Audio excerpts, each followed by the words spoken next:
Usimpatie mtoto wako kitumbua, ni kosa kubwa. Na mimi nashangaa nakutana na wamama wengi wanawapatia watoto wao mavitumbua, makachori, maandazi, sijui masambusa, makababu, machapati. Mtoto akilia kidogo ana njaa, kitumbua. Ni kosa kubwa kweli kweli. Aise, nisikilize, kama hautaki mtoto wako awe mbumbumbu, awe mfupi, dwafu, au awe ana changamoto ya akili, nisikilize kwa makini katika video hii ambapo nimeelezea sababu 4 kubwa kwa sababu gani haitakiwi hata kidogo kumpatia mtoto wako hayo mavitu. Na katika sababu hizo 4 nimepanga ya kwanza, ya pili, ya tatu, ya 4. Kila napozidi kupanda ise ndio hatari nazidi kuongezeka.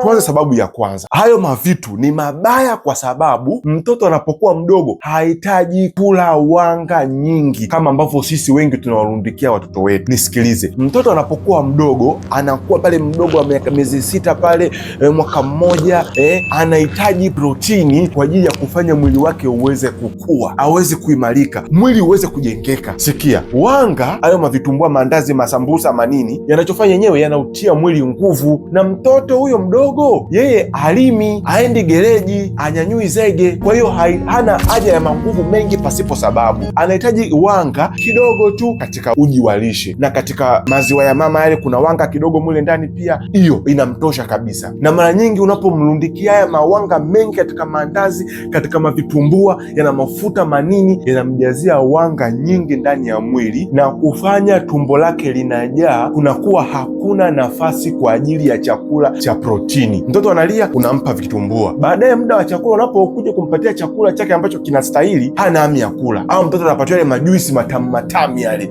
majuisi yana sukari ndani yake, juisi la embe hilo, mtoto anakunywa juisi lenyewe, ukicheki la kiwandani. Aisee, ni hatari kwelikweli. Mwisho wa siku mtoto anadumaa, mtoto anakuwa goigoi, mtoto anakuwa sio vile ambavyo alitakiwa aweze kuwa. Kwa hiyo mwili wake anakuwa ana changamoto kubwa, hana virutubisho, na hiyo inapelekea sababu ya pili ya kuwa na kinga dhaifu.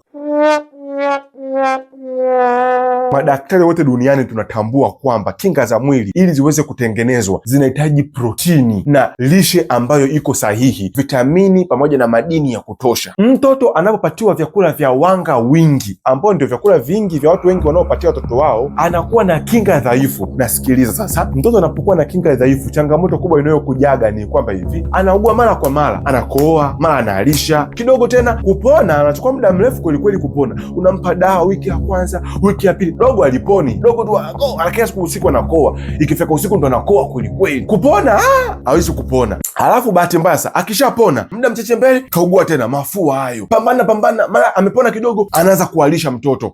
Mtoto huyu mbona ana kinga dhaifu ya mwili? Kila mtoto akienda kupima hospitali ni infection, mchafuko wa damu umemwandama mtoto, hauwezi kuisha kwa sababu mwili wake una kinga dhaifu, hauna kinga imara ambao unaweza ukapambana na magonjwa wenyewe. Aisee, kuwa makini na hivyo vyakula. Mtoto anakuwa hakui vizuri, na hasa ubongo unakuwa ukui. Aise, hii ni pointi ya msingi kweli kweli. Aise, sijui nifanye nini hapa uweze kunielewa. Sikia nikwambie, mtoto anapokuwa udogoni, na ili akue, chakula kinachofanya mtu aweze kukua ni protini. Hasa hapa naomba unisikilize kwa makini, bora sehemu nyingine za mwili. Ubongo unakuwa mtoto anapozaliwa mpaka miaka ya mbele hapo 3, 4, 5, 6, 7. Mwisho ukikosea kumpatia mtoto wako chakula ndani ya miaka hiyo ya mwanzoni, ubongo unakuwa kimwili tu, lakini ubongo unakuwa mbumbumbu. Mtoto anakuwa hana akili, hata darasani anakuwa tia maji. Aise, hapa naomba unisikilize kwa makini. Ili ubongo uweze kutengenezwa vizuri, unahitaji virutubisho vya kutosha, protini, mafuta yanayostahili, omega 3 pamoja na mafuta mengine mazuri. Sio yale mafuta ya kukaangia yale vitumbua, wala ya kukaangia maandazi, mafuta yale yaliyounguzwa, mpika vitumbua amekaangia mara 3, mara 4, mara 5, kuna mafluoride iko hivi, oxidative state iko hivi, alafu unataka mtoto wako aimarike ubongo kwa mafuta hayo. Hapana, ni mafuta yaliyo sahihi, mafuta ya kwenye samaki, kwenye dagaa, kwenye karanga, kwenye almondi, korosho. Na ndio maana mara nyingi hata ule uji wa lishe, mi napendaga mwenyewe binafsi utengeneze wewe mwenyewe. Chukua karanga nini, saga, changanya hivi na hivi na hivi, mpate mtoto wako. Tena kuna watu wengine waga ni wajanja, wananunuaga vile virutubisho vya omega 3 ili kuwapatia watoto wao wakati wako wadogo, ili kuwa na akili vizuri, ubongo uweze kutengenezeka vizuri. Sikia, kama mtoto wako ameshakuwa mkubwa miaka 9, 10 huko 12, 10 na ngapi huko, umeshachelewa. Hapa nazungumza na wale watoto wadogo, wale watoto makinda wale, unaona, wapatiwe virutubisho hivi. Na mara nyingi ni muhimu kwa maisha yetu ya kibongobongo. Huwezi kununua samaki kila siku. Samaki yenyewe kilo sasa hivi shilingi ngapi? Ni hatari kweli kweli. Na virutubisho vya omega 3 viko vya namna mbalimbali. Mimi binafsi kama daktari, baada ya kufuatilia chunguzi mbalimbali, virutubisho ambavyo ninaona vinafanya kazi nzuri kwa watoto vizuri. Hata mimi binafsi, wale wajomba zangu wale wadogo wale, na wanunuaga virutubisho hivi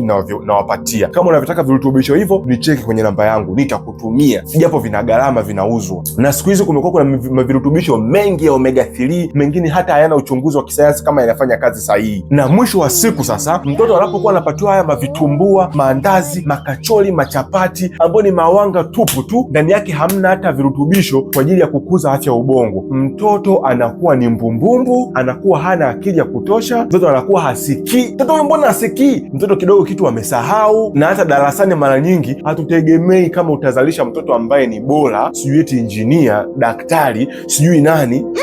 Utapambana na tuisheni hizo ili mtoto aweze kufikia huko. Utapambana na maada makubwa kusoma mashule ya gharama ili mtoto anolewe kweli kweli, lakini kumbe wewe mwenyewe ndo umeharibu mtoto. Sasa hivi anakuwa na kichwa kigumu. Ni utapiamlo. Aisee, ngoja niseme hivi, Tanzania kuna utapiamlo kwa watu hivi. Yaani juzi nimeenda sehemu fulani hapa kutembea hapa, kila nikipita sehemu mtoto utapiamlo. Na unajua unagunduaje? Mtoto kitumbo kimevimba, amekula ameshiba, hajashiba. Ni utapiamlo huo. Nywele zinakuwa nyepesi, zinanyonyoka, kamkono kiangalia hapa, kamkono kembamba. Aisee, ni hatari kweli kweli. Na ngoja niseme ukweli kabisa, miaka ya nyuma, wakati naanza udaktari huko nyuma, nilifanyaga kazi katika hospitali ya mkoa wa Morogoro. Kulikuwa kuna changamoto, watoto wengi wanakuja wana utapiamlo, na Morogoro watu wengi wanalima. Sasa kuna shida gani? Mbona tunalima huku maviazi, mahindi, masaga kibao, mbona watoto wana utapiamlo? Kuna masamaki hivi, samaki wale wa Morogoro wanaitwaje wale? Wanaitwa nguruka. Protini ipo ya kutosha kabisa kwenye nguruka, lakini mwisho wa siku watoto wana utapiamlo kibao. Changamoto ni kwenye kuwapa watoto chakula. Watoto wanapatiwa chakula namna mbaya, mwisho wa siku watoto wanadumaa. Hasa sikia, pale hospitalini, na wagonjwa wengi wanaokuja hospitalini wanakuja wakiwa wana changamoto ya utapiamlo ule uliokithiri, severe malnutrition, utapiamlo sugu. Lakini kuna wale watoto ambao wana utapiamlo ule wa saizi ya kati, na kuna wale wana utapiamlo ule mild malnutrition, utapiamlo unaoanza. Hawa watoto mara nyingi hawajagi hospitalini, maana wanakuwa wako fiti, wako vizuri tu hivi, tumbo kimevimba kidogo, vimikono viko vembamba kidogo, vinaanza, mtoto tu anacheza vizuri tu, kwa mama anaona mtoto wangu ni mzima, kumbe ana utapiamlo. Hasa nisikilize, ule utapiamlo ambao uko ule unaanza ule tu ule unatosha kabisa kumfanya mtoto wako kuweza kuwa na akili mbovu, kuto kukua katika usawa sahihi, na kufanya mtoto yeye mwenyewe kuzaa watoto pia baadaye wenye utapiamlo. Utapiamlo, ndugu zangu, unalisishwa, na kuna tafiti nyingi za kisayansi zinazoonyesha kwamba mtoto anapokuwa na utapiamlo kuna uwezekano mkubwa naye kuzaa watoto wengine wana utapiamlo. Tafiti mbalimbali zimeonyesha mikoa mingi ambayo ina watoto wengi wenye utapiamlo, watu wengi mwe ni wafupi, wamedumaa, hawakui vizuri, hawarefuki, watoto wanakuwa waviandunje. Unakuta mtu mkubwa kabisa na miaka 20, 30, lakini baba mfupi, mama mfupi. Ninajua kuna uwezekano muda mwingine ni vinasaba, lakini nakuhakikishia kweli kabisa, sababu kubwa mara nyingi katika nchi yetu Tanzania watu wengi kuwa wafupi ni lishe duni. Na hichi kitu hakuna mtu anachokisema, watu wengi wanaogopa kukisema. Kwa hiyo haya mavitumbua haya maandazi yanaweka wanga nyingi ambayo haina faida yoyote kwa watoto. Linafanya tu tumbo linashiba, tumbo linavimba, nimeshiba mama, lakini ndani hamna kirutubisho chochote. Okay, ushauri wangu ni nini? Ushauri wangu mimi ni huu hapa. Mtoto hahitaji vyakula vya wanga kwa wingi. Wanga inahitajika kwa ajili ya ubongo kufanya kazi na nini na nini, lakini hasa mtoto anachohitaji ni protini kwa ajili ya kumkuza mtoto. Na ninapozungumzia protini, nazungumzia vitu vitatu vifuatavyo. Kitu cha kwanza, mtoto wako kama hujui umpatie chakula gani, mpatie mboga. Unajua unapokula chakula kuna kile chakula na kuna mboga, ugali na mboga, wali na mboga. Mara nyingi ile mboga inakuwa ndio protini. Namaanisha maharage, namaanisha njegere, namaanisha dagaa, namaanisha nyama, namaanisha samaki, namaanisha mboga zile zote mpatie mtoto wako, ndizo anazohitaji hasa. Yaani ni heri mtoto wako umpatie kibakuli kina maharage, yale maharage tupu, afu akishakula maharage tupu inatosha, kuliko ile kumpatia wali na vimchuzi vya kimaharage, mchuzi wa maharage kidogo, kula mtoto anakula mawanga hivi. alafu maharage kidogo, haifai. Kitu cha pili, zingatia. Kitu cha kwanza, mpatie mboga. Kitu cha pili, tengeneza uji wako. Chukua mahindi kidogo, karanga, weka mule ndani. Kama utatia korosho, kama utatia vidagaa mule ndani, kama utatia vyakula vingine vya protini mule ndani, kutengeneza mchanganyiko na kwenda kusaga wewe mwenyewe, ni safi kabisa. Na mara nyingi usitumie wanga zilizokobolewa, tumia zile wanga ambazo ni nzima. Kitu cha tatu, mtoto unapompatia chakula, zingatia, usianze kumpatia chakula kwanza, mnyonyeshe kwanza. Ukishamnyonyesha kwanza, umemaliza kumnyonyesha, sasa ile nafasi inayobakia ya tumbo ndio uweke chakula kingine. Sio nampa chakula alafu eti unataka aje anyonye. Hapana, haitakiwi. Daktari hapa Daniel, natoa maarifa kwa ajili ya kuweza kubadilisha Watanzania wengi tuje kwenye afya bora. Kama ni mgeni katika channel yangu, unaweza ukasubscribe. Dr. Daniel here.